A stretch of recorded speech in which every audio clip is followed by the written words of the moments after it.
Bonjour, comme je vous l'avais annoncé lors de la publication de La Matrice vivante, ce fantastique documentaire où des scientifiques de tous bords viennent nous démontrer que notre corps est énergie, je suis un peu resté sur ma faim sur deux sujets, bien qu'à un moment, l'astronaute Edgar Mitchell a mis le doigt sur l'un d'entre eux.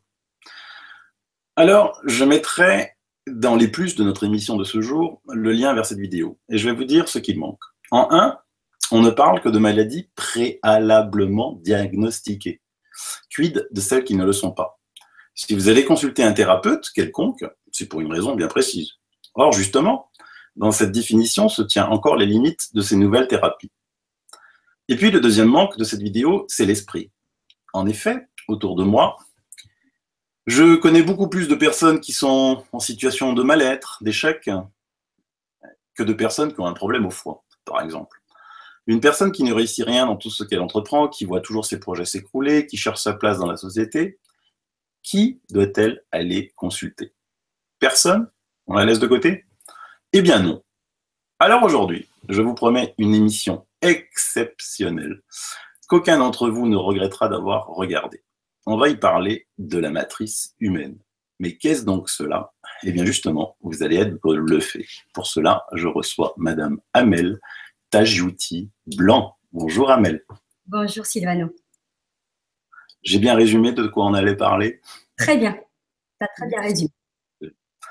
Je tiens à préciser à tous que je mène des recherches en compagnie de Amel depuis plusieurs mois et que vous me connaissez maintenant. Non seulement j'ai testé sur moi, mais sur d'autres, tout en laissant du temps pour observer ce que cela donne. En effet, je me suis rendu compte que la réussite d'une thérapie, quelle qu'elle soit, n'était pas fonction des résultats immédiats que cela produit, mais sur le long terme. Par exemple, une chimio ne guérit rien, elle brûle avec aucune garantie que cela ne revienne pas. De plus, c'est un spectre très étroit, comme je l'ai dit tout à l'heure. Vous savez que vous avez des cellules cancéreuses à cet endroit-là, et on va les brûler. Donc maintenant, j'ai décidé de prendre mon temps et d'analyser. Et en ce sens, Amel est juste l'une des personnes les plus incroyables que j'ai rencontrées. Alors je vais la laisser se présenter en précisant que l'on parle de matrice depuis 1944, lorsque le célèbre Max Planck, le père de la physique quantique, a étonné le monde en disant que cette matrice était le lieu d'origine des étoiles, de l'ADN et tout ce qui existe. Rien que cela. Ensuite est venue une nouvelle définition de la matrice portée par Philippe K. Dick, puis le film Matrix, pour arriver à la divine matrice de Greg Braden ou la matrice artificielle de Rock Socker. Comme c'est très complexe et aléatoire à analyser, je me suis demandé s'il existait une forme de matrice humaine. En fait, tant qu'à chercher, si nous vivons dans une matrice et ce qu'elle est, autant commencer par l'échelon qui nous intéresse le plus, nous. Et c'est là que j'ai commencé à étudier ce que faisait Amel. Amel, je te laisse te présenter. Merci Silvano. Alors voilà, moi je suis une personne qui depuis toujours a toujours vu ce qu'on appelle la matrice. La matrice, c'est l'énergie qui entoure la personne physique.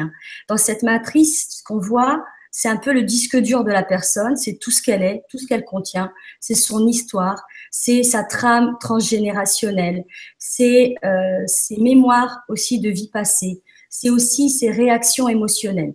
Donc en fait, tu as, comme un millefeuille, plusieurs niveaux de compréhension dans la matrice. Le plus loin, c'est les vies passées. Ce qu'on appelle le plus loin, pas forcément dans le temps, mais dans la lecture de l'espace matriciel, les vies passées.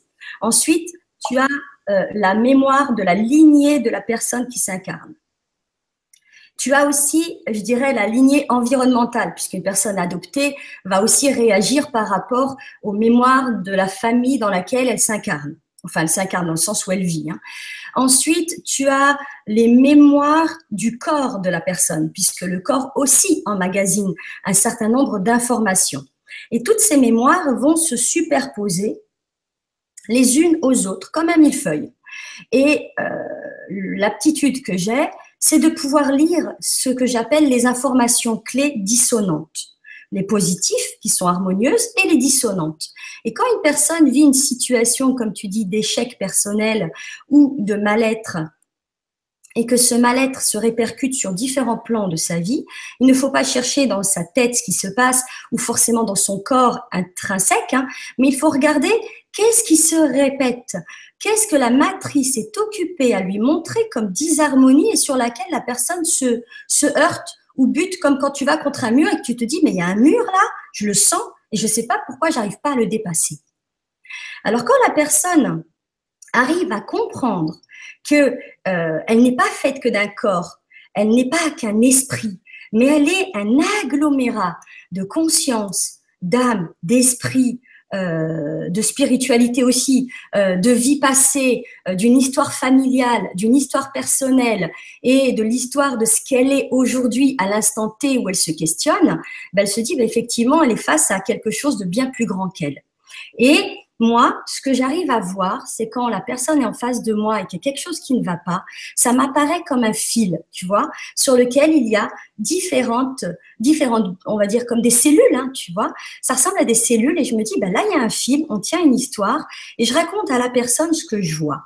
Et en général, tu as tout de suite la personne qui dans sa tête se dit ben oui c'est vrai tiens je réalise j'avais pas fait le rapprochement entre l'histoire de ma grande tante, mon histoire, l'histoire de ma mère ou les flashs que j'ai pu avoir de vie passée. Et en gros ben, je prends toute cette histoire, tout ce puzzle global et j'aide la personne à regarder en elle et autour d'elle dans ses champs énergétiques comment ça se passe. Alors, voilà. Est-ce que je peux livrer un petit secret sur toi? Tu as déjà t'as ces aptitudes depuis toute petite, c'est ça? C'est ça, depuis toujours. Voilà. Donc, donc étant petite, Amel savait déjà lire sur les personnes et ça a donné des situations cocasses. Et ensuite, pardon? C'est bien ça, tu as résumé. Voilà. Et donc, ensuite, bah, tu as fait des formations quand même, hein, parce que tu es quand même psychogénéalogiste, kinésiologue, aromathérapeute, lithothérapeute. C'est ça. Tu as suivi des cours de médecine énergétique chinoise également. Tu vois, c'est ça. C'est lié. Donc, tu as une connaissance par rapport à la vidéo que j'ai publiée hier sur la matrice vivante, où tous ces scientifiques, ben, après avoir remettre en cause complètement un petit peu la médecine traditionnelle, parce que la médecine traditionnelle s'occupe que de matière et ne s'occupe pas d'énergie. Toi, cette vidéo, elle t'a parlé, évidemment. Ah, bah, c'est génial. C'est la première vidéo, je t'assure, c'est la première vidéo qui est claire et qui montre comment ça se passe avec la connexion corps, âme, esprit, conscience et ce champ corporel. Donc, effectivement, ils sont scientifiques, donc ils s'intéressent surtout au départ à la maladie. T'en as certains qui s'étaient intéressés aussi à qu'est-ce qui se passe au-delà de la maladie. Et effectivement, oui, cette vidéo, elle m'a vraiment parlé. Parce qu'elle, tu vois, c'est la première fois où j'ai vu une vidéo et je me suis dit, c'est génial, ils ont mis en image ce que j'arrête pas de dire depuis des années. En image, en plus, pas n'importe qui, quoi, des gens qui sont vraiment dans le domaine et qui se sont aperçus des limites à un moment de la médecine, on va l'appeler de la matière, quoi. Parce que la matière ne peut rien régler. Alors que d'un autre côté, alors que la médecine chinoise, qui est bien plus vieille, qui a 5000 ans, elle s'occupe, à travers l'acupuncture, justement, des énergies du corps, et non pas seulement de la matière. En fait, la grosse différence entre la médecine chinoise et la médecine occidentale, c'est que la médecine chinoise ne traite pas la conséquence. Vous avez mal au foie, ils ne vont pas traiter le foie. Ils vont traiter le pourquoi vous avez mal au foie et d'où cela peut venir. Et ça peut, souvent, dans le plus clair des cas, ça ne vient pas du foie en lui-même. Exactement. Mais tout ça, effectivement, c'est la limite de l'émission d'hier, c'est que on parlait effectivement de maladies qui étaient au préalablement diagnostiquées. Hein. Donc, j'ai un bobo, je vais voir, je sais pas, j'ai envie d'arrêter de fumer, tiens, je vais me sortir, je vais faire une séance d'hypnose parce que j'ai envie d'arrêter de fumer. Donc, j'ai un lien, hein, la raison, arrêter de fumer, et je vais voir un hypno. Mais toi, les gens qui viennent te voir, ils sont plus dans la catégorie de ce que je décrivais avant. C'est des gens qui sont en situation d'échec, enfin, c'est pas tous, évidemment, mais qui ont un mal-être quelconque, hein, et qui savent pas pourquoi. En fait, les gens qui viennent me voir, il y a deux catégories. il y a la première catégorie que tu viens de définir, c'est-à-dire les gens qui ont un mal-être, parce qu'en fait, ils sentent qu'il y a quelque chose au-delà de leur corps physique, quelque chose que la médecine allopathique ne peut pas, auquel la médecine allopathique ne peut pas répondre, parce qu'on ne peut pas donner un cachet au mal-être. Je suis désolée, c'est comme de la rustine, c'est comme un petit pansement, ça dissimule, ça camoufle, mais ça ne résout rien. Ça, c'est la problématique numéro 1. Et la deuxième partie de personnes qui viennent me voir, c'est des gens qui commencent à sentir leur matrice et qui ont tout simplement envie d'en savoir plus, qui ont envie qui viennent me voir et qui me disent, voilà, ça bouge en moi, ça bouge autour de moi, je sens qu'il y a quelque chose et j'arrive pas à l'identifier. Et j'aimerais que vous m'aidiez à comprendre et à être en relation avec moi-même. Voilà. D'accord. Et en fait, on peut, dans cette matrice humaine, donc tu l'as dit tout à l'heure, lire en quelqu'un comme, moi je lisais, un disque dur. En fait, la différence entre toi, c'est que toi, tu es une sorte, j'allume mon PC, donc j'ai mon Mac, je n'ai pas de PC, sinon j'ai mon ami chez Apple qui va me gronder. J'allume mon Mac et j'ai à ma disposition plein de choses que je peux faire. Je peux aller sur Internet, je peux aller sur les réseaux sociaux, je peux aller travailler sur mon CRM du travail. Tandis que la maladie serait juste un petit programme de l'ensemble de ce que j'ai sur mon Mac. Et toi, tu arrives à identifier ça, ce qui prouve aussi un autre article que j'avais publié, que tout est information, que cette information se propage dans ce qu'on appelle maintenant, ils l'ont appelé la noosphère, donc c'est-à-dire cette sphère qui nous entoure. Parce que je rappelle quand même que les plus grands scientifiques, si on avait avec nous là un astrophysicien, un physicien quantique, il confirmerait que nous ne voyons que 5% de notre univers, que 95% leur est complètement inconnu. Donc, ils l'ont appelé pour une partie énergie sombre, à mon avis, elle n'est pas sombre, et matière noire. Elle n'est pas noire non plus, on l'appelle noire parce qu'on ne voit pas, c'est plus simple à expliquer pour les gens. Donc, on peut penser aussi, Amel, que nous, sur cette Terre, on ne voit que 5% de ce qu'est la réalité réellement. Oui, oui, on peut le penser, puisque de toute façon, en toute sincérité, chaque personne est interconnectée à l'autre. Ça peut être aussi une conception un peu bizarre à dire, mais c'est vrai. Nous, on est là. Moi, je suis à Lux-sur-Aude. Toi, tu es en Alsace. Eh ben, on est interconnecté avec la personne qui est à Tombouctou, tu vois. Mais on est connecté avec elle dans ce qu'on appellerait, alors à ce moment-là, on dézoome, on appellerait ça la matrice globale. Pourquoi? Parce qu'on fait tous partie. Il y a une conception aussi taoïste qui dit qu'en fait, nous sommes des faces des faces différentes d'un même diamant. Et c'est exactement ça. En fait, on est tous interconnectés les uns aux autres. Et quand on fait une action, cette action agit dans la matrice globale. Tu vois, par exemple, quand on émet une bonne intention, cette bonne intention va agir, même si tu ne t'en rends pas compte, elle va avoir une onde de forme. Et les scientifiques, ils arrivent à le dessiner, à le faire. Hein. C'est vraiment comme quand tu jettes un caillou dans l'eau, tu sais que ça fait ça. Ça se répercute au plus loin. Donc nous, quand on agit dans notre propre matrice personnelle, transgénérationnelle et d'incarnation, ce qu'on pourrait appeler la matrice humaine, hein, quand tu te réalignes, quand tu prends conscience de ce qui se passe dans ta matrice et que tu mets à jour tes disharmonies, que du coup, de disharmonies, tu les rends harmonieuses, tu as une action sur le champ global, matriciel, planétaire. Donc ça, c'est la planète. Et puis cette planète, elle agit dans un macrocosme encore. Et puis ce macrocosme est encore dans un macrocosme encore plus grand, etc., etc.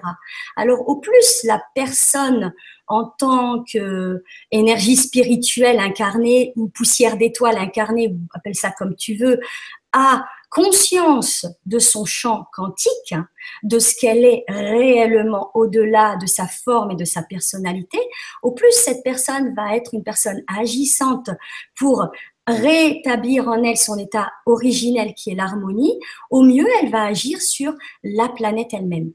Voilà. C'est en ça où je rejoindrais même Gandhi qui disait que pour changer le monde, il faut se changer soi-même. C'est-à-dire travailler sur soi, tu vois, mais pas forcément en faisant uniquement des méditations, en allant voir des psys ou autres. Ça, ce sont des outils que je trouve très bien et très pertinents pour des situations précises.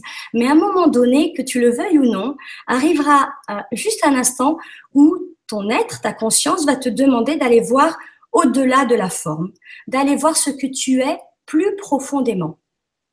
Et dans cette matrice. Aujourd'hui, ce que tu dis est indéniable, puisque ne serait-ce que les expériences qui sont menées, par exemple, entre le mari qui était malade, qui était connecté avec sa femme, lui était dans une sorte de coffre-fort, quoi, hein, on va dire magnétique, dans un sas, un sas, et elle était donc juste en caméra avec lui. Lui ne la voyait pas, elle lui envoyait des bonnes intentions, comme tu dis, des intentions de la compassion, de l'amour, et lui donc il avait des électrodes de partout et on voyait que ça réagissait. Et l'expérience la plus spectaculaire était quand même que nous, évidemment, notre physique de la matière, on pense que tout vient du cerveau, alors que pas du tout. Il y a beaucoup de choses qui viennent du cœur.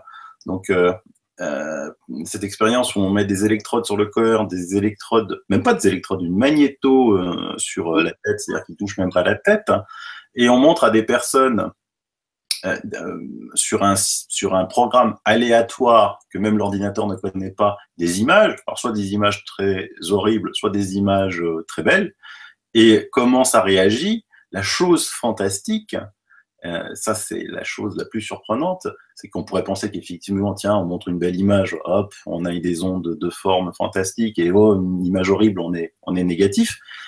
Non, la personne le sait avant.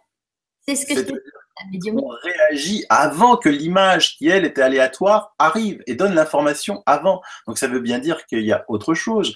Et ça prouve bien qu'il n'y a pas de temps, il n'y a pas d'espace. Donc on est dans un univers quantique, fantastique, et les physiciens quantiques, ils n'arrivent toujours pas à expliquer pourquoi quand ils regardent un faisceau d'électrons, il a une trajectoire différente s'ils ne le regardent pas. Tu vois ? Oui. Donc là, on y arrive. La physique quantique, c'est le train, et avec des personnes comme toi, je suis content que c'est eux qui en parlent en premier. La médecine, elle, évidemment, est sur ses dogmes, on va la laisser de côté.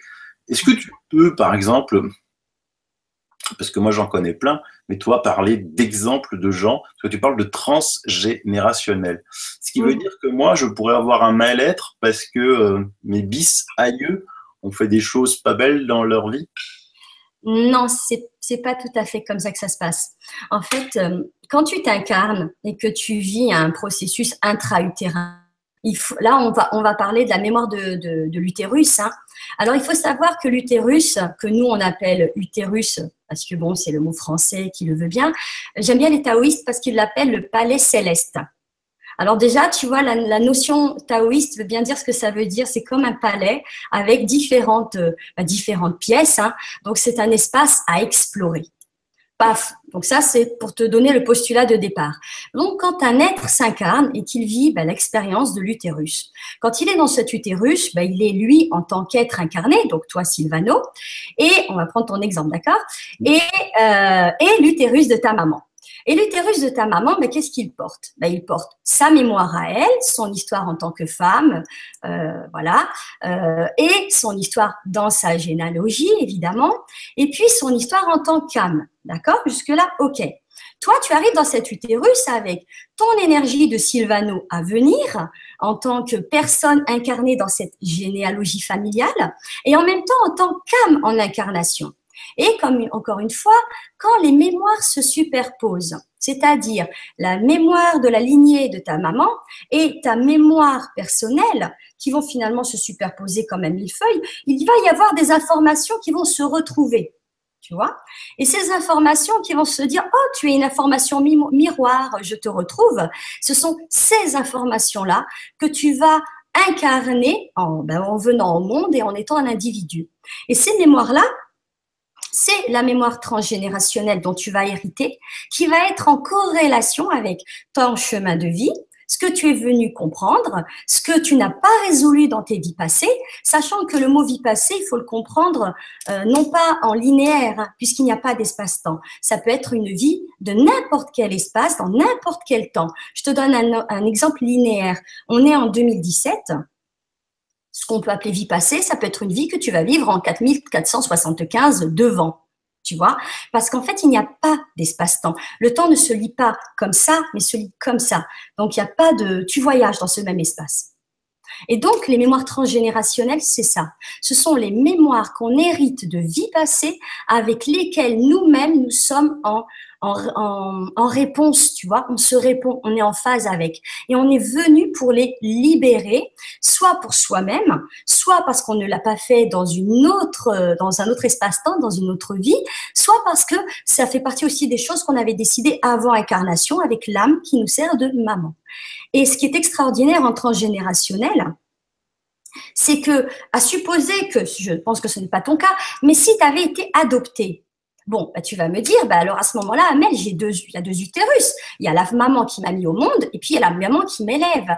Et la femme qui t'élève va aussi répondre à du transgénérationnel, pas par la génétique, hein, vous allez peut-être pas avoir le même code effectivement parce qu'elle n'a pas ton ADN physique, mais elle aurait ce que j'appellerais ton ADN de mémoire environnementale. C'est-à-dire, tu as grandi dans une sphère familiale et cette sphère familiale va imprégner ton histoire et fait partie de ton histoire globale.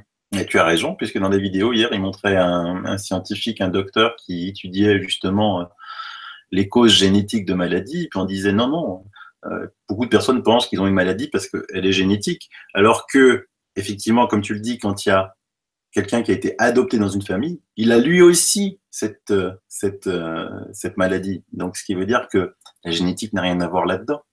Et tu parles beaucoup de l'utérus, on est un petit peu dans le féminin sacré, là. Oui, tout à fait. Je pense que c'est très important, non? Et l'utérus, c'est vraiment quelque chose qui porte une mémoire forte, c'est lui. Hein. Alors, en fait, les femmes, au niveau de leur matrice, répondent différemment aux hommes. Forcément, c'est physiologique, là. On est dans du physiologique. La porte d'entrée de la mémoire, c'est l'utérus. En fait, quand une femme vit une émotion, bonne ou mauvaise, elle va se cristalliser en premier dans son utérus. Ensuite, l'utérus, qui est relié, je dirais, à toutes les autres glandes et autres, hein, évidemment, glande surrénale, la thyroïde, etc. Ça, si tu veux, c'est en deuxième plan. D'abord, c'est l'utérus. L'utérus porte l'ovaire droit, l'ovaire gauche et l'espace de l'utérus. D'accord? Ça, c'est le postulat. L'ovaire droit va porter toutes les mémoires liées au masculin. L'ovaire gauche va porter toutes les mémoires liées au féminin. Et là, encore une fois, on recalque hein, le transgénérationnel, le personnel, le familial, etc., etc. Et l'utérus, qui est la chambre commune, hein, qui est le palais céleste et qui comporte différents champs de lecture. Ça va être les mémoires, ça va être les aptitudes. Parce qu'une personne qui a des dons, un magnétiseur, hein, une personne qui a vécu, hein, parce qu'on a vécu plusieurs vies passées, évidemment, les uns et les autres, on a une histoire en tant qu'âme, en tant qu'esprit, en tant que conscience, et on a forcément des aptitudes. Alors, je dis pas que tout le monde va devenir magnétiseur, tout le monde va l'éviter et passer à travers les murs, non, pas du tout. Mais par rapport à ce qu'on est venu incarner, ben, toute notre histoire, je dirais, notre histoire clé, elle est inscrite dans l'utérus. C'est la porte d'entrée. La porte d'entrée, ça veut bien dire ce que ça veut dire. Hein. C'est la porte, c'est pas la fin, c'est le début. On rentre par là, on réapprend à se rencontrer hein, et à toucher à cette conscience élevée, à ce champ corporel général qui interagit avec les autres. Alors, tu peux nous donner un exemple de ce que, par exemple, d'une de tes patientes, sans donner de nom. Parce que je suis pas allopathe, tu sais. Donc, je préfère dire une cliente. C'est vrai, d'accord, client, oui, c'est plus récent. Oui. Eh oui, on n'est pas en Suède, on est en France. Ah oui, c'est glace, oui. On est d'accord. Et donc, d'un problème justement comme ça, que une personne qui est venue te voir, avec quel genre de problème et comment tu l'as résolu? Alors, une personne au hasard. Alors, je vais te parler d'une personne qui est venue me voir parce qu'elle avait une problématique de couple. Elle m'a dit, voilà, je sens que ça va pas du tout avec mon couple. C'est une personne qui était en couple depuis 20 ans. Et elle me dit, je suis pas bien dans mon couple. Je suis pas bien au travail parce que j'ai une chef qui est totalement autoritaire. Je suis extrêmement en pâte et je n'arrive pas à mettre de la distance émotionnelle avec les gens. Je sens que j'ai des dons, mais je sais pas quoi faire. Voilà, c'est une personne qui arrivait vraiment dans ce que tu dirais, je suis perdue et j'ai besoin qu'on m'aide à y voir plus clair. Donc, cette personne, je l'ai accompagnée pour comprendre déjà pourquoi est-ce qu'elle vivait ce sentiment d'échec personnel, on va dire ça comme ça. Je l'ai aidée à rentrer en sa matrice, hein, pas physiquement évidemment, énergétiquement, à comprendre cet espace.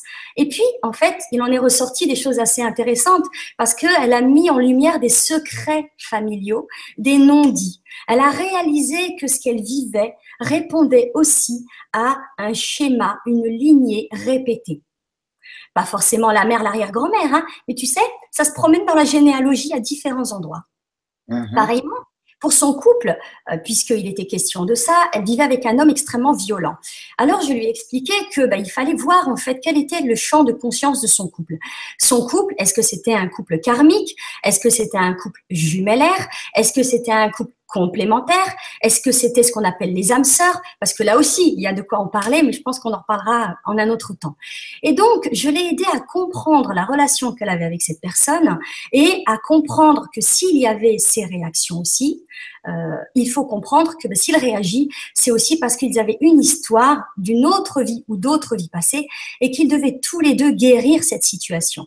Donc, on a travaillé à guérir la situation sans imposer l'énergie à ce monsieur, puisqu'il a son libre arbitre. Hein. On a travaillé à réunifier son couple intérieur, on a travaillé à guérir son transgénérationnel, on a aussi travaillé à gérer ses dons. Parce qu'une personne extrêmement empathe, elle est ouverte, mais elle ne sait pas fermer la porte. Tu vois. Donc, on a travaillé aussi sur cette dimension-là. Parce que les extra-empathes, ce sont des personnes qui ont une sensibilité exacerbée et qui ne savent pas forcément gérer. Comment ils ne savent pas interagir avec les autres sans garder leur distance salutaire. Voilà. Donc, on a travaillé sur tous ces champs. Il en a résulté qu'au bout de quelques mois, elle qui avait une patronne extrêmement difficile, sa patronne est devenue extrêmement adorable. D'ailleurs, sa patronne est venue s'excuser un jour et lui a dit, écoutez, je ne sais pas pourquoi j'ai été odieuse avec vous ces derniers mois et je vous demande pardon. Merci. Alors, tu vois, on a travaillé pour qu'elle soit en harmonie dans son cadre professionnel et on a travaillé aussi, alors c'est là où la lithothérapie est intéressante, on a travaillé avec l'énergie des cristaux pour, je te l'avoue, réencoder la station-service d'une grande chaîne de magasins dont on ne dira pas le nom, en lui disant, voilà, les murs de pierre, tu les transformes et ça devient un espace de quartz rose. Et tu verras, tu instaures que les gens, quand ils passent, il y a l'harmonie. Que les portes, ce soit des portes en améthyste, puisque l'améthyste, en fait, elle enlève les miasmes vibratoires. Hein. Donc, on a vraiment exploré la matrice depuis sa personne à elle et la matrice globale avec ses collègues, sa patronne, pour réinstaurer l'harmonie. Et cette harmonie, elle s'est installée. Et puis, au bout de quelques mois, c'est-à-dire 6 séances, parce que je travaille sur le principe une fois par mois pour permettre au corps, dans le cycle de 21 jours, d'intégrer tout le processus, tu vois. Au bout de 6 mois, ce qu'il en a été pour cette femme, c'est la chose suivante. Je t'expliquais le postulat de départ, je te raconte là, au bout de 6 mois, ce qu'il était. Elle a divorcé de son mari sans violence, c'est-à-dire qu'elle a mis la démarche. Il a même accepté, il a entendu, lui qui était jaloux, possessif et violent physiquement, hein, de comprendre que ils avaient fini leur histoire et qu'ils devaient aller tous les deux vers ailleurs. Donc ça a pu se faire harmonieusement. Changer de travail parce qu'elle avait fini son temps dans ce travail. Elle a développé ses dons. Aujourd'hui, elle est masseuse, magnétiseuse. Et puis voilà, elle vit les choses de la vie de tous les jours. Je ne dis pas que quand elle reçoit des factures, elle n'est pas contrariée. Mais en attendant, tout ce qui était dans sa matrice en disharmonie ne l'est plus. Mais c'est fantastique, ça.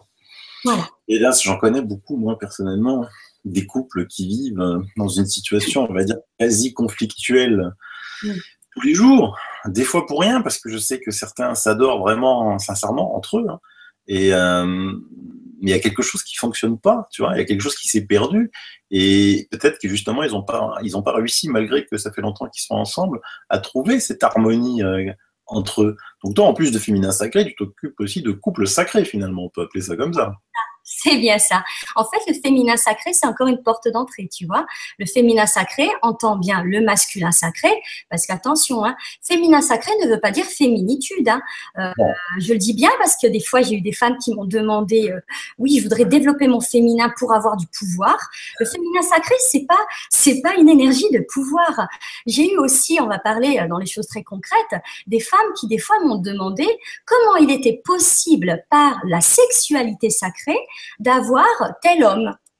Alors, je les ai regardés, je lui ai dit là, vous vous trompez de magasin. Ah oui. Parce que je ne propose pas ça. Sexualité sacrée, le mot-clé, ça veut dire ce que ça veut dire. Sacré. Sacré, en langage des oiseaux, c'est créer cela. Donc, ça veut dire que ce soit en sexualité, que ce soit en féminin ou en masculin ou en couple, la dynamique, elle est co-créatrice. Hein. Je ne parle pas d'enfant forcément, hein. Je parle de co-création. Qu'est-ce qu'on est venu en tant qu'énergie sur Terre co-créer. Et la co-création passe seule, des fois, avec son propre et son féminin et son masculin sacré intérieur. Mais pour ceux qui vivent la relation de couple, elle est là pour créer une dynamique de couple.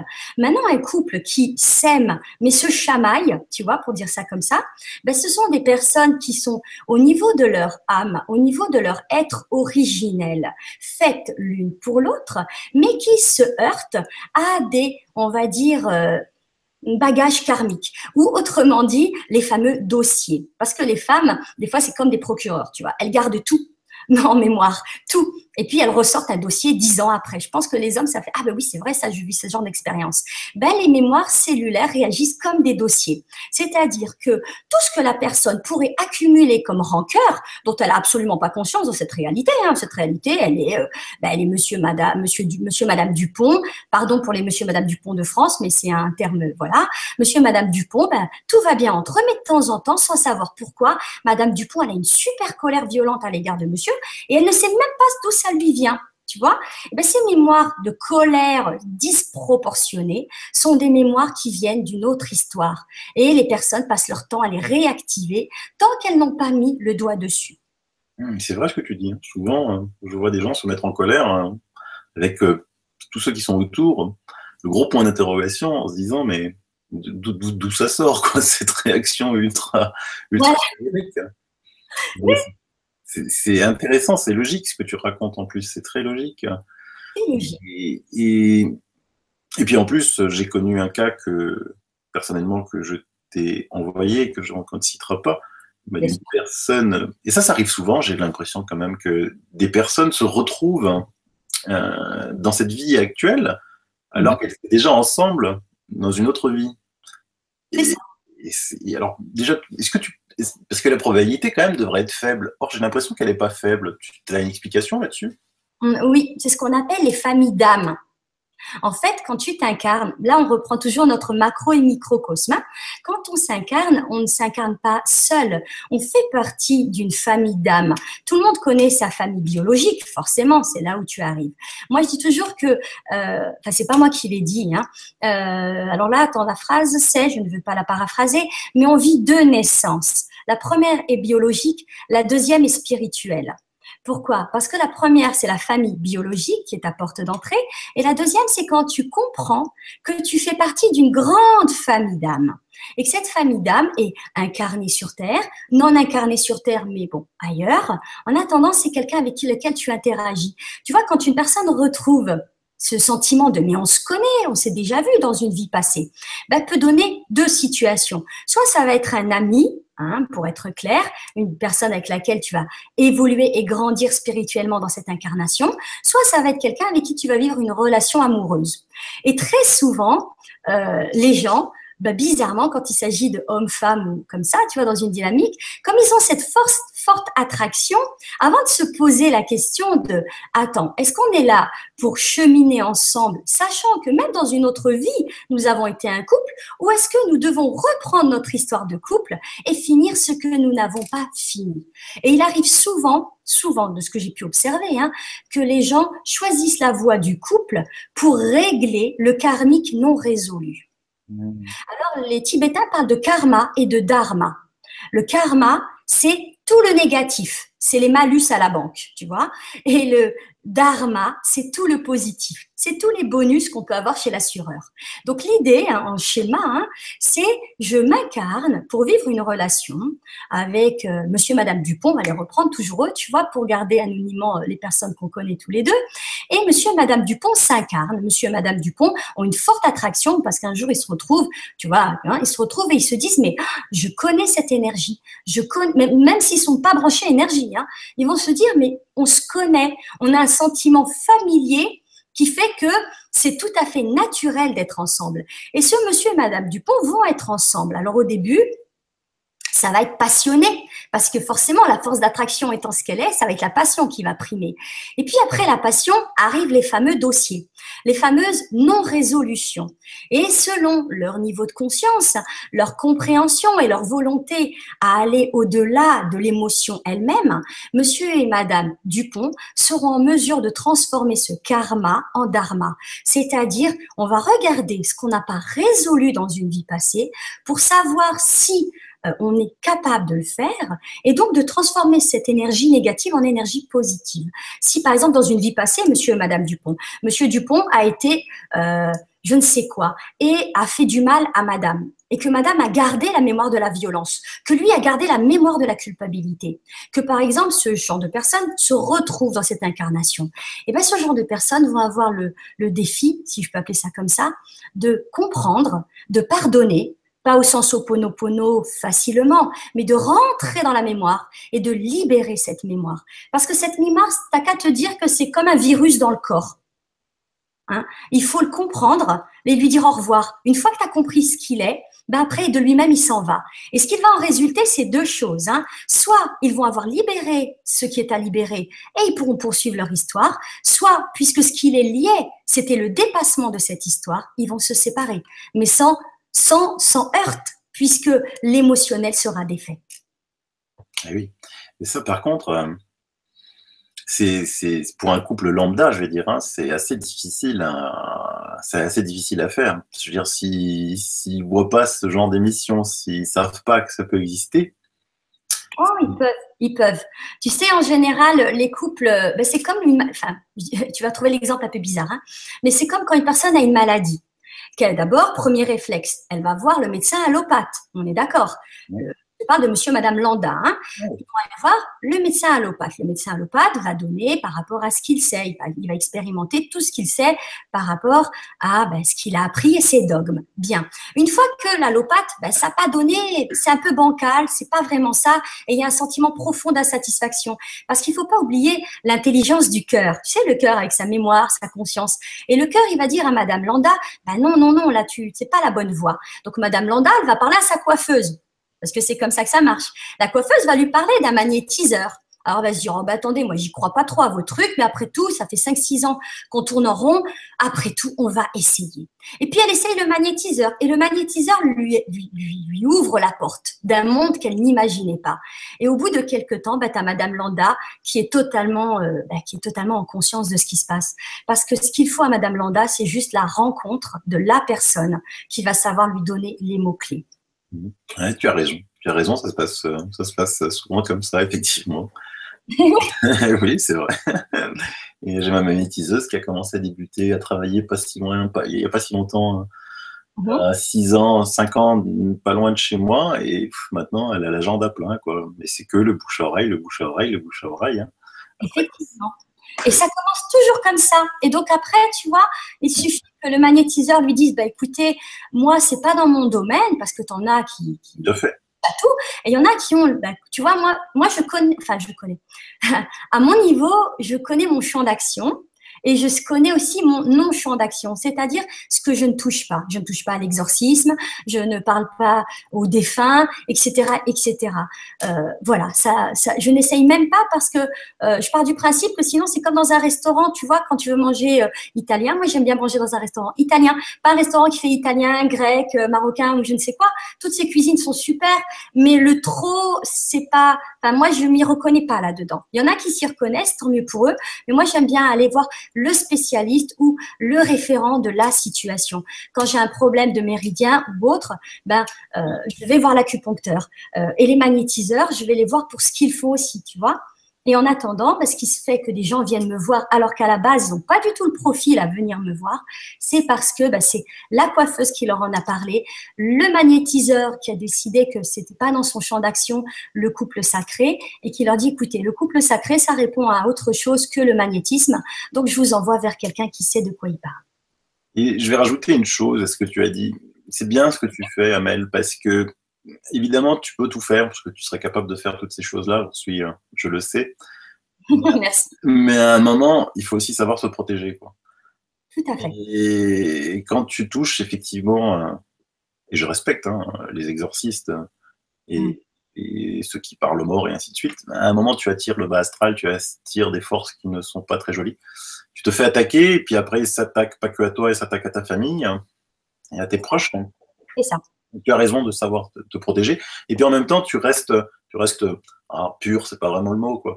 Mais tu restes concentré dans ce que tu sais faire. Tu te disperses pas. Et ça, tu deviens beaucoup plus efficiente ensuite dans ce que tu fais que parler à des morts. Effectivement, il y en a plein qui parlent aux morts, il y a plein de passeurs d'âme, il y a plein de choses comme ça. Chacun son truc. Tu as raison, on ne peut pas tout faire. Et moi aussi, j'aime bien aller manger dans un restaurant italien qui fait que italien. On est d'accord. Je dis ça, c'est pas parce que tu t'appelles Silvano.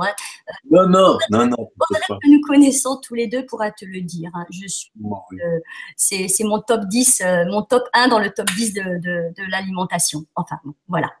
Ça, c'est une petite boutade pour ceux qui ne me connaissent pas. Vous savez maintenant que je suis fan de cuisine italienne.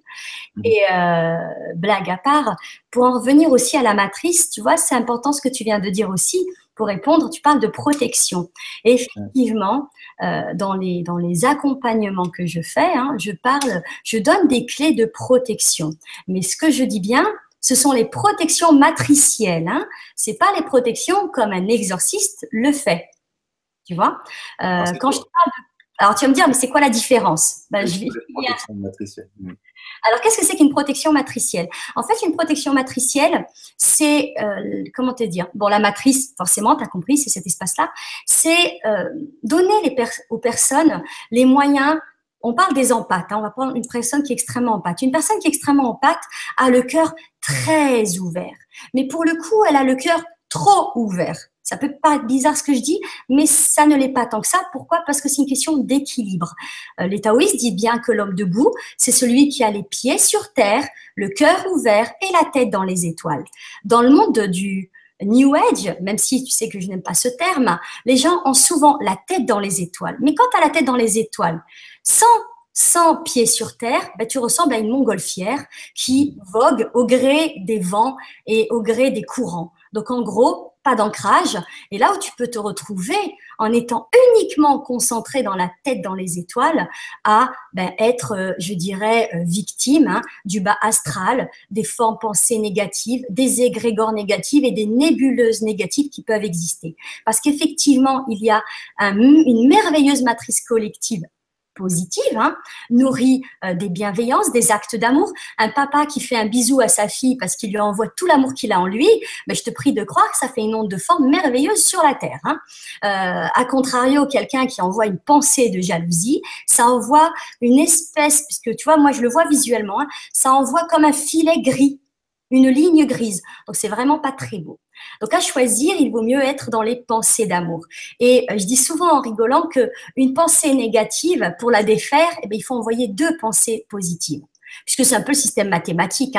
Plus, un moins et avec un plus, ça te fait un point neutre. Donc si tu veux contrebalancer, tu rajoutes un plus. Bon, ça, c'est l'aspect. Ensuite, au niveau de la protection matricielle, moi, les clés que je donne par rapport aux gens, c'est à réapprendre à sentir leur matrice et par rapport à leur matrice, à impulser l'intention de protection depuis l'intérieur. Parce que tu ne peux pas empêcher quelqu'un d'ouvrir la porte à quelque chose de pas sympathique si dans son libre arbitre, il a décidé de l'ouvrir. Tu ne peux pas protéger quelqu'un contre lui-même par la voie de la matrice. Par un exorciste, évidemment que oui, puisqu'une personne qui est possédée n'a même pas conscience de sa possession. Donc évidemment que l'exorciste, par sa façon de faire, il fait le nécessaire. Mais par rapport à ce que moi je fais et moi ce que je touche, je dis bien ma dimension relative à la matrice, je parle de la matrice avec laquelle tu interagis en tant que conscience. Et donc je donne les clés pour que les personnes puissent se protéger hein, en sentant tout simplement quand est-ce qu'ils se font envahir, en sachant mettre leur bouclier de lumière qui ne laisse passer que le positif et le bienveillant. Voilà, c'est permettre d'une certaine manière à ce que la personne elle soit sensitive, à ce qu'elle soit plus télépathe, à ce qu'elle soit à l'écoute d'elle-même, à ce qu'elle soit en interconnexion avec la conscience de son corps dans toute sa globalité et avec la conscience de son cœur également. J'ai adoré ta définition entre ce que disent les taoïstes et ce que fait le New Age. C'est tout à fait ça. Après, sur le pouvoir de l'onde de forme du bien, tu as tout à fait raison. Il y a un appareil scientifique, j'en parlerai à la rentrée, qui mesure ces ondes négatives et positives. C'est très très puissant. C'est aussi puissant effectivement qu'une émission radio de 50, je sais plus combien de mégawatts. Et les gens ne se rendent pas compte de cette puissance. Alors, sauf quelques-uns, hein, les magiciens noirs, on va pas en parler ici. Ils savent, mais le bien est aussi fort que le mal, ça faut le savoir. Et une intention bonne est tout aussi forte qu'une intention mauvaise. Et heureusement, si on est dans cet état, parce que souvent on pense que sur la Terre tout va mal, non.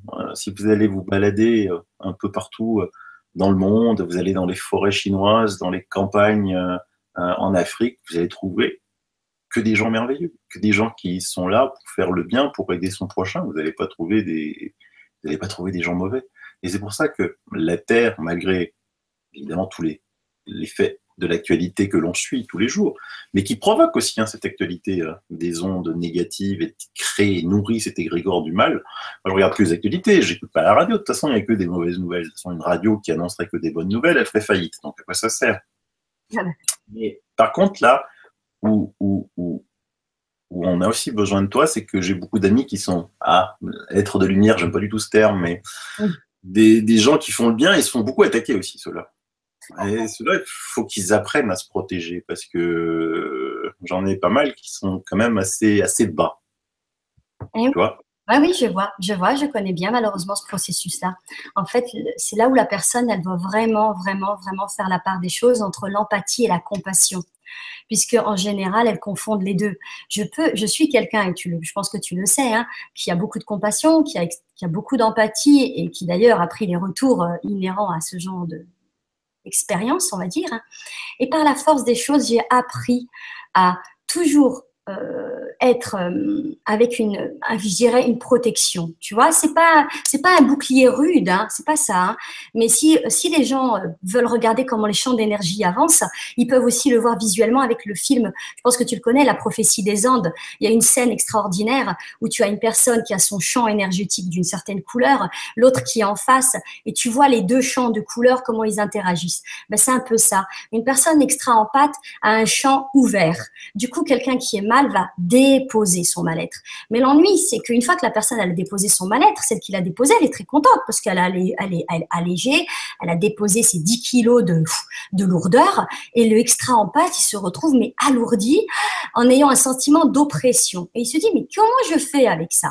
À partir du moment où l'extra-empathe apprend à mettre son filtre de sécurité, sa protection, eh ben, la personne qui va déposer ce fardeau, l'extra-empathe saura le transformer en prana. Parce qu'encore une fois, là, on va parler, qu'est-ce que c'est que le prana ? Le prana, c'est la lumière qui nous entoure, c'est ce que nous sommes. Même mon book ordinateur, la Mac, je ne sais quoi, ce n'est rien que du prana. Je te vais parler d'une expérience que j'avais vécue, où j'avais vu en fait le solide devenir du prana, devenir des géométries sacrées. Donc, c'est incroyable, mais c'est vrai, dans le sens où rien n'est solide, tout est énergie. Et quand on comprend que ça fonctionne comme ça, réellement, derrière les masques, les illusions et ce que notre œil physique nous montre, ben là, on se dit, ben effectivement, on est dans une autre sphère, on est dans la Matrix, on est dans la matrice, on est dans un peu de science-fiction, mais finalement qui ne l'est pas tant que ça. Et au final, on se dit, mais waouh, c'est vrai. on peut agir sur la matière. Alors, quand quelqu'un vous dépose un fardeau qui n'est pas le vôtre, eh ben, c'est simple. Vous prenez ce fardeau, vous le sentez avec vos mains, comme si vous essayiez d'avoir un ballon éthérique dans vos mains, et vous ressentez que je dirais, les molécules dures, hein, tu vois, moi, tu sais que je suis pas une scientifique intellectuelle, docteur en je ne sais quoi, chimie et autres, mais visuellement, vous transformez par la force de votre intention, eh ben, ce fardeau en prana. Pourquoi? Parce que si vous prenez ce fardeau, comme certains font, et je ne citerai pas quoi ou qu'est-ce, c'est-à-dire je prends ce prana, tu sais, quand ils disent je déverse tout à la terre. Je ne vais pas bien, j'inspire, j'expire et j'envoie à la terre. Bon, je vais vous le dire clairement, la terre, c'est pas une poubelle géante. Alors il faut arrêter de lui déverser vos détritus, que ça soit physique, émotionnel ou énergétique. La Terre, c'est un partenaire avec lequel nous sommes, c'est vrai, parce qu'on est là, elle nous prête son logis quelque temps, on est dans son grand macrocosme, donc si on regarde de loin, on est tout petit, hein, vu de loin, à quoi on ressemble depuis Google Earth, un petit humain par rapport à un, tu vois. Bon, bref, et cette Terre, elle n'a pas besoin qu'on soit une charge pour elle. On est des milliards d'individus qui pouvons être des partenaires avec la Terre, et au lieu de ça, on est pour une grande partie une charge. Alors, qu'est-ce qu'on doit faire quand on se décharge à la Terre? Ben, on fait un acte simple. On se rappelle qu'on est une conscience énergétique, on est une matrice globale incarnée dans un corps physique, qu'on est un champ illimité avec une limitation physique, mais qu'on est, faut pas l'oublier, illimité, et que par la force de notre intention, eh ben, tout ce qu'on décharge à la Terre, une fois qu'on l'envoie, ben, ça devient du prana. Et ça devient de l'énergie qui, à son tour, va faire partie d'un grand tout. On renvoie tout ça. Alors, toutes les émotions négatives, ne les rendez pas à la terre pour les rendre à la terre. Rappelez-vous que sinon, vous faites une action de poubelle. C'est comme si vous preniez vos sacs poubelles, pleins de déchets, et que vous allez les jeter dans la forêt. Ça se fait pas. C'est pas bien. Donc, à partir de là, redevenons tous des âmes agissantes, d'où l'anagramme, dans la logique des langages des oiseaux. La magie, c'est l'âme qui agit. Appelle ça conscience qui agit, mais quand tu vois le mot magie, bah, tu te dis, bah, effectivement, on est plus que ce que l'on peut croire. Et notre force d'intention peut faire des miracles. Et ces miracles passent par la prise de conscience de comment ça marche en nous. C'est tout à fait ça. On a parlé de féminin sacré, de masculin sacré, de couple sacré, et je t'ai entendu parler de géométrie sacrée. Mais tu as raison. On est en pleine, on est dans un univers des géométries sacrées. Je dirais que cet univers, d'après tout ce que j'ai pu entendre de gens bien évidemment bien plus doués et intelligents que moi, c'est un univers fractal. C'est ça, c'est ça. C'est un univers fractal. Et n'oublie pas le mot-clé sacré, créer cela. Donc, c'est-à-dire que c'est un champ en création perpétuelle. Voilà. Je suis bien d'accord avec toi et c'est quelque chose qui me va bien. C'est des notes positives. On a fait une émission d'1 heure. Tu sais que j'aime pas faire beaucoup d'émissions qui durent très très longtemps. Bien. Parce que les gens, ils doivent regarder, sinon les gens, ils regardent pas. Et on en fera plein d'autres d'émissions avec toi, parce que t'es une pipelette de l'espace, hein, ça faut que je le dise. Et toi, t'es un causeur du cosmos. Je te rends le compliment. Et donc, c'est vrai qu'on a discuté tellement de sujets avec toi qui sont passionnants et variés. C'est ça qui est fou. Moi, ce que j'ai envie, c'est que pour tous mes amis qui vont pas bien, pour tous ceux comment on fait pour te contacter? Eh ben, c'est pas compliqué, Internet existe, tu sais. Donc, le site internet quantaum.org. Ensuite, sur ma page Facebook, je suis joignable. Et si vous cliquez, vous tapez sur Google Amel Blanc, comme la couleur, Amel Blanc, A-M-E-2-L-E Blanc, ben, vous trouverez forcément un lien de redirection vers notre site qui s'appelle Quantaum, un site que j'ai créé avec mon mari Aymeric Blanc et que tu as aussi, avec qui tu as interagi et discuté et que tu connais aussi. Et Quantaum, la genèse de notre site vient de 2 mots, évidemment, hein, quant, quantique, et aum, la respiration originelle, qui ça aussi pourrait être un sujet de longue discussion. Qu'est-ce que le home et qu'est-ce que ce champ de méditation peut générer comme onde de création? Et vous êtes vraiment un couple sacré, quoi. Hein. C'est un truc de fou, ça. C'est ça. Nous, quand on s'est rencontrés, bah, tu vois, quand on s'est rencontrés avec Aymeric, on s'est rencontrés à un festival des crânes de cristaux. Donc, comme quoi, tu vois, hein, les cristaux et les crânes étaient là. Et quand on s'est rencontrés tous les deux, bah, je vais te le dire, on a vu nos énergies d'ADN faire une danse. Hein. Ça, c'est ce qui se passe quand le couple sacré se retrouve en conscience. C'est que le couple, puisque tu sais, on est comme le système de l'ADN, hein, et donc on a un ADN personnel et l'ADN du couple. Et on a vu tous les deux nos champs énergétiques échanger des informations. Et se dire, mais en fait, on se connaît tous les deux, mais on a déjà travaillé ensemble, mais on vit ensemble. Et on savait en fait, on savait qu'on était fait pour se retrouver. Et puis voilà, et puis créer un lieu d'éveil, un lieu où les personnes vont se retrouver, renaître d'elles-mêmes, pouvoir devenir des âmes agissantes sur Terre, etc., etc. Ouais, donc oui, voilà. Tu es en train de m'expliquer ce que c'est un coup de foudre. Non, c'est pas qu'un coup de foudre. Un coup de foudre, c'est le côté passion. Je rencontre la personne et j'ai un coup de foudre.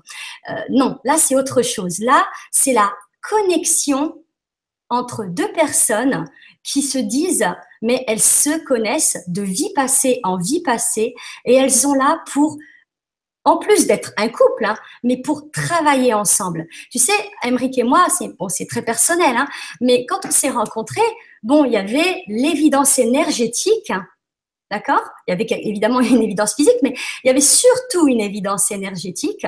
Et surtout, ce qui était assez marrant, c'est qu'avant d'être un couple, on va dire, amoureux, on était d'abord un couple professionnel.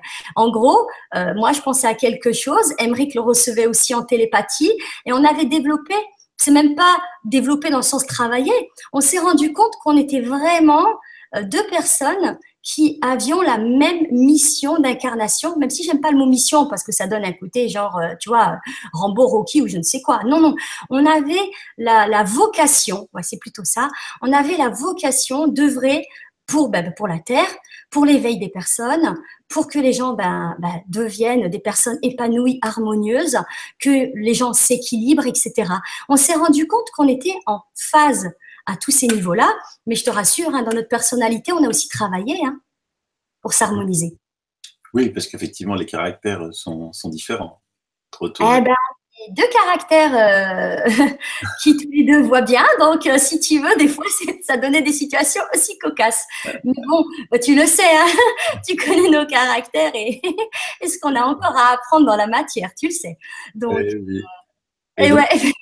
Pour Voilà. ceux qui veulent regarder face à face avec Aymeric Blanc, donc le mari de Amel, avec les codes sonores, hein, il ne fait pas que ça non plus, mais là c'est les codes sonores chantés, c'est juste magnifique. C'est un couple magnifique, voilà, il n'y a rien à redire. Merci, c'est gentil, merci. Et donc on se dit au prochain numéro. Au prochain numéro. Au revoir Sylvano. Je mettrai toutes les références pour joindre Amel, n'hésitez pas, vous ne serez pas déçus. Bye bye, au prochain numéro.